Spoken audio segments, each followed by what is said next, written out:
Furões, Kreuzer aqui, e no vídeo de hoje a gente vai falar do final da terceira temporada de Dark, que pode ter mais de um significado, e a gente vai falar de todos eles aqui, até porque a gente precisa conectar algumas situações que aconteceram ao longo da série, porque esse final eu acredito que pode ser muito mais complexo do que só uma homenagem aí da história que a gente acompanhou ao longo desses anos. Mas antes, ó, não esquece de se inscrever no canal e clicar no sininho para receber notificação para quando tiver um vídeo novo, que eu vou fazer muitos vídeos de Dark ainda aqui no canal. E lógico, gente, interajam, porque quanto mais você comentar, der like, mais o YouTube entende que você gosta dos vídeos aqui e sempre te recomenda os vídeos do canal. No final da terceira temporada, a gente vê a Hannah, o Torben, o Peter, a Benny, a Catarina e a Regina jantando juntos. A luz apaga e a Hannah vê o casaco amarelo e ela fala que teve um déjà vu. Ela fala que sabe que parece um absurdo, mas que isso é exatamente o que ela sonhou na noite anterior. E aí ela descreve o sonho dela e ela fala que a luz estava piscando e houve um barulho. E de repente tudo ficou escuro. Não sei como, era o fim do mundo. Só ficou escuro e nunca mais clareou. Tive uma sensação muito estranha, como um alívio, que tudo acabou. Como se de repente estivesse livre de tudo. Nenhum desejo, nenhuma obrigação, escuridão infinita. Sem ontem, nem hoje, nem amanhã.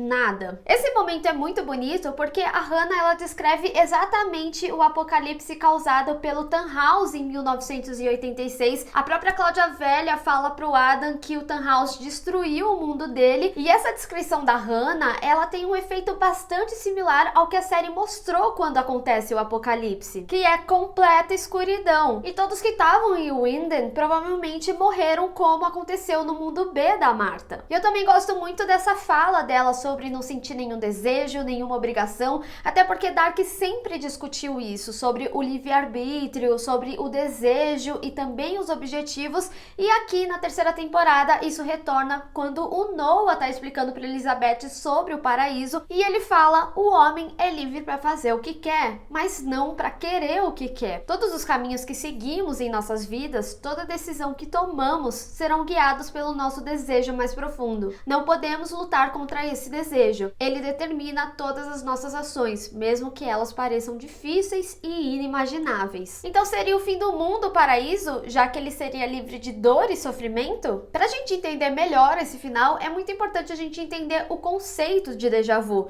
O filme Matrix, que é referenciado pelo Jonas diversas vezes ao longo da série com a frase "é um erro na Matrix", explica esse conceito muito bem, em que o déjà vu acontece quando a Matrix, que é uma realidade simulada, faz algum tipo de alteração, e essa alteração ela é percebida através do déjà vu. Na cena do filme é super simples e a personagem Trinity explica esse conceito. Ela fala que acontece quando eles mudam algo. Em Dark, algo realmente foi mudado quando o Jonas e a Martha do mundo B impedem a morte do filho do Tannhaus, que originalmente não aconteceria. Mas para Hannah ter um déjà vu, ela não precisaria estar em uma simulação, e a gente não pode esquecer também que o apocalipse do mundo origem do Tannhaus aconteceu em 1986 e a morte do seu filho aconteceu em 1971. Então essa mudança não se refere ao que o Jonas e a Martha B fizeram, ou seja, a Hannah vivenciou essas duas realidades. Em Dark, o déjà vu geralmente vem em momentos que já aconteceram, até porque eles estão vivendo em ciclos, e alguns até descrevem como sonhos, como o fato do Jonas e da Martha terem transado, e aqui na terceira temporada a gente tem a percepção que isso aconteceu nos dois mundos. Porque como o futuro alterava o passado, eles já tinham vivenciado essas situações de novo e de novo. E aí, quando a gente tá nessa cena final e a Hannah é questionada sobre o nome do bebê, ela fala que não sabe, mas que gosta do nome Jonas. Originalmente, o Jonas não existiria nesse mundo porque a existência dele depende do Michael Michael, mas esse momento pode levar a gente para duas possibilidades. Uma é que tudo é uma grande homenagem à história que a gente viu, principalmente porque a Hannah fala que teve o déjà vu a partir do momento que ela viu o casaco amarelo que o Jonas usava, até porque nesse momento só estão na mesa as pessoas que não fazem parte do nó. A Regina vive como a Cláudia queria e os Nielsen são extintos, até porque nunca existiu a Agnes e muito menos o filho do Jonas com a Martha do mundo B. E é válido observar que no background dessa cena tá chovendo, e Dark faz bastante essa associação de chuva chuva com a tragédia. Quando a passagem é aberta, sempre chove, caem os pássaros, tem o barulho na caverna, as luzes piscam. Tanto que no momento também em que o Marek iria morrer, tava super chovendo e depois que ele é salvo, a chuva para. E nessa cena, chove durante a cena inteira. E por isso, eu acredito que Dark não tem um final tão simples quanto parece, afinal a gente está falando de Dark, o que nos leva a outra possibilidade. E se essa mudança no mundo origem não ocasionasse outras mudanças nesse mundo? Porque Dark já falou diversas vezes da não possibilidade de mudança no tempo, porque não era possível mudar o passado, porque o futuro já foi criado. E é interessante porque a própria Cláudia Velha já tinha contado isso pra gente lá na primeira temporada, quando ela vai visitar o Bartosz. Ela deixa a foto dela com a Regina e ela diz que se ela pudesse voltar no tempo, ela faria as coisas diferentes. Mas ela já podia voltar no tempo, mas como mudar o tempo é outra questão. Até o momento em que a própria Cláudia Velha explica pro Adam no último episódio da terceira temporada. Ela fala que o nó não tá nos dois mundos, mas sim no mundo origem, quando o Tannhaus perdeu a sua família, seu filho, a Sonja, a esposa dele, e a Charlotte bebê, que até agora a gente não sabe se é a mesma Charlotte que a gente conhece, já que ela nunca foi encontrada no rio, mas que ele tentou trazer ele dos mortos, construindo uma máquina no bunker que explodiu e ocasionou a criação dos dois mundos. E nesse momento, a Cláudia Velha diz que existe uma brecha no tempo, que durante o apocalipse, o tempo parou por uma fração de segundo, e isso tirou todo o equilíbrio e que se o tempo para por um momento, a cadeia de causa e efeito também é quebrada. E no final, o Jonas e a Martha B, eles vão para o mundo origem para tentar impedir o Marek de ir embora de Whedon, evitando o acidente que causou a morte dele e da família, e eles falam a frase que ali a gente descobre que sempre foi do Tannhaus. O que sabemos é só uma gota, o que ignoramos é um oceano, e o que eu vou explicar aqui hoje é um oceano inteiro. Nessa cena, quando o Marek vai se ajeitar para dormir, o Tannhaus conversa com a sua esposa e ela diz: seu filho acha que viu um par de anjos. Guardem essa informação que vai ser muito importante lá na frente. Quando assisti Dark pela primeira vez, eu achei muito estranho que a Martha e o Jonas tivessem a memória deles na infância, ali no porão e também no armário. Porque para eles terem essa memória na infância, precisaria ter acontecido de forma cíclica. Aquele momento deles no espaço-tempo teria que ter acontecido repetidas vezes. Mas a Cláudia Velha falou pro Adam que aquele momento era inédito, nunca tinha acontecido. Só que revendo a série, tem um personagem que não encaixa muito bem nessa história, que é o velho cego, que o filho do Jonas com a Martha B acaba matando ele em um dos episódios. Quem é ele, você me pergunta? E eu te respondo, é o filho do Tannhaus. Depois da Martha B deixar o Jonas jovem no mundo B, ela viaja de novo usando aquele aparelho que é uma bolinha. É muito importante ressaltar que esse aparelho é para você justamente fazer a viagem entre os mundos, diferente da mala do Jonas, que é para viajar no tempo. Ela vai para a oficina do Tannhaus e a chegada dela deixa o Jonas bastante nervoso e ela conta o que aconteceu no mundo dela, que todos morreram, só que o Jonas adulto questiona ela como que ela sabia que eles estavam lá e ela fala que o Jonas contou para ela. E aí o Jonas adulto fala que é mentira porque ele nunca foi pro mundo dela e até esse momento tudo bem, porque a gente pode entender que isso tá relacionado àquela sobreposição de realidade que eles falam, mas de novo o Jonas não contou nada, ele só foi deixado ali no mundo e a Martha foi embora. Depois o Bartosz vai conversar com a Martha e ele mostra os Sigmundos para ela. E nesse momento ela olha pro chão de uma forma bem similar que o Jonas adulto tinha olhado quando ele lembrava do momento da morte da Martha. Tanto que ele é questionado o que ele estava fazendo naquele tempo e ele fala que ele foi lá para mudar algumas coisas, ou seja, ele estava ali para tentar impedir a morte da Martha. Mas a gente sabe que a Martha, Eva, ela morreria de novo porque o Adam, ele supostamente iria lá para matar ela, tanto que ela acha estranho quando ele não mata e ela revela que isso inclusive seria o fim e o início do ciclo e que aquilo estava errado. Mas é importante a gente observar que aquele lugar é o que haja luz e não os Sigmundos. O Bartosz conta para Martha que o Tannhaus foi o único que sobrou, só que esse não é o Tannhaus que a gente conhece e um pouco mais velho do que a gente já tinha visto, porque ele complementa falando que o pai dele tinha certeza que poderia anular as leis do espaço e do tempo e que ele dedicou a vida toda dele a isso e o filho também. Ou seja, o único Tannhaus que sobrou é o filho dele. Outro momento que confirma confirma que esse é o filho do Tannhaus é quando o filho da Martha B e do Jonas vai matar ele no terceiro episódio. E ele fala aquela frase de Freud: quem tem olhos para ver e ouvidos para ouvir, o que confirma nesse momento que ele teria escrito a carta pro Clausen, que ele assinou como de um amigo, que é um homem. Só que nesse momento ele fala que ele tá lá porque ele quer evitar que ele envie um telegrama para contar sobre eles. O filho do Tannhaus até reconhece ele como um viajante do futuro, e o filho do Jonas com a Martha B, ele fala a frase do Tannhaus: o que sabemos é uma gota, o que ignoramos é um oceano, e aí ele mata ele. Ele poderia estar falando sobre o fato de ter encontrado o Jonas, a Franziska, o Magnus e o Bartosz, mas essa frase é ambígua para os dois momentos. Assumindo agora que ele é o filho do Tannhaus, no momento que ele vai conversar com o Jonas adulto,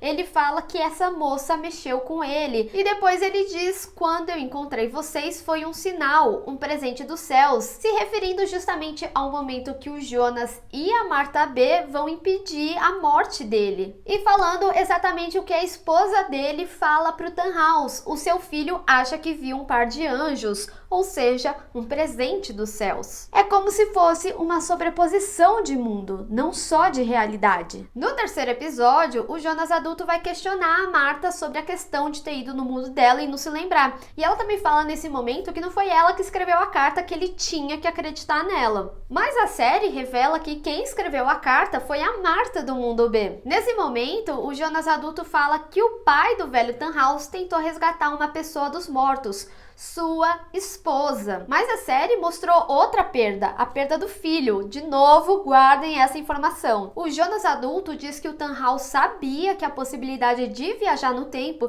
significaria a redenção do mundo, que todo erro poderia ser evitado antes de acontecer, exatamente como o Jonas e a Martha do mundo B fizeram com o filho dele. Mas que isso não traz a redenção, mas sim a condenação. Ou seja, aquele momento que o Jonas e a Martha B evitaram a morte do filho do Tannhaus provavelmente desencadeou um outro evento similar, que foi a morte da esposa dele, que eu acredito ser a Martha, e por isso ela olha ali para o chão dos Sigmundos, porque supostamente seria onde a esposa do Tannhaus morre. Além disso, na cena inicial do terceiro episódio, a gente também é levado para algum momento da infância do filho do Tannhaus, e a pessoa que tá com ele lê Ariadne, e ele fala que era a peça favorita da sua mãe, que é a peça que a Martha faz. Ou seja, essa Martha de fato não teria escrito a carta do Jonas. Ele fala que ela adoraria estar com ele, e ele questiona por que as pessoas morrem, ou seja,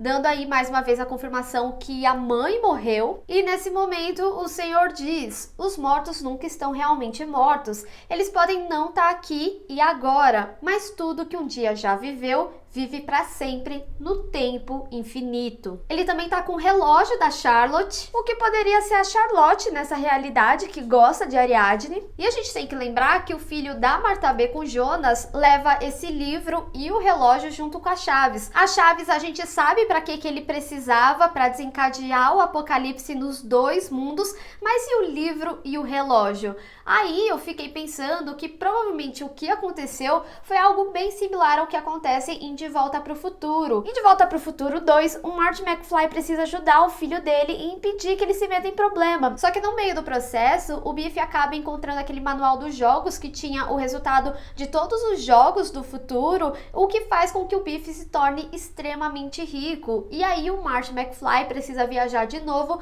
para consertar isso. Meu ponto com essa comparação é mostrar justamente que você pode voltar no tempo e fazer alguma mudança, mas isso não impede que outros eventos aconteçam. Em Dark, por diversas vezes, eles explicaram como tudo era uma cadeia infinita de causa e consequência, e como a própria Cláudia explica, ela fala que as coisas podem não acontecer do mesmo jeito ou no mesmo tempo, mas que acontecem, que ninguém desse nó pode escapar do seu destino. Como o Uric, que volta para o passado nos dois mundos, mas o que leva ele até aquele momento é um pouco diferente, mas ele sempre vai estar atrelado a voltar ao passado por causa da investigação, ou até até mesmo Helg, que leva a pedrada nos dois mundos, mas em tempos diferentes. Em um ele é criança e no outro ele é adulto. Como a Marta, que sempre vai morrer, seja a Marta do Jonas, a Eva que o Adam mata no Que Haja Luz, ou até mesmo essa Marta que seria a esposa do Tannhaus. Ou seja, mesmo que o Jonas e a Marta B evitem a morte do filho do Tannhaus,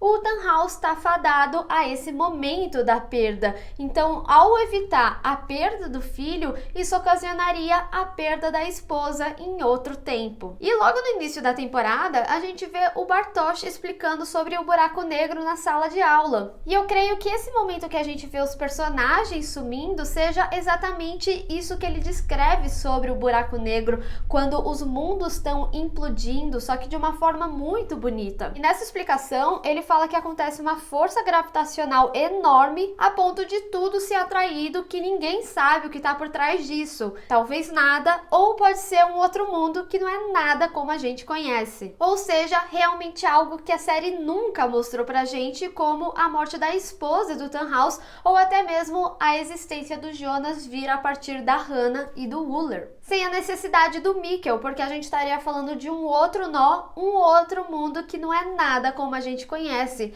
E talvez a Charlotte bebê que nunca foi encontrada, talvez seja uma intervenção desse novo mundo, ou a esposa daquele Tannhaus. E na explicação da Cláudia Velha pro Adam sobre a brecha no tempo, ele até chega a comentar que é a triqueta, que ela realmente existe, se referindo aos três mundos. E a triqueta, o seu significado originalmente é a vida, a morte e o renascimento. O fato da Cláudia impedir a morte da Regina já é um loop, como o Tannhaus evitar a morte da família e o Tannhaus evitar a morte da sua esposa. E por isso eu acredito que toda a divulgação da série ter sido em cima da frase o fim é o começo é o fim, e também o símbolo do infinito, não só representa essa história que a gente acompanhou, como também representa que mesmo você mudando a origem, nunca acaba. Outra origem acontece, um novo loop começa de novo e de novo. Mas deixa aí nos comentários qual que foi a sua interpretação do final. Vamos discutir. Bem, pessoal, espero que vocês tenham gostado desse vídeo. Não esqueça de deixar o seu gostei e compartilhar nas redes sociais. Inclusive, me segue lá, se inscreve no canal e clica no sininho para receber notificação para quando tiver um vídeo novo. Teremos muitos vídeos de Dark ainda, então para não perder nenhum, se inscreve aí mesmo. Te vejo no próximo vídeo. Tchau!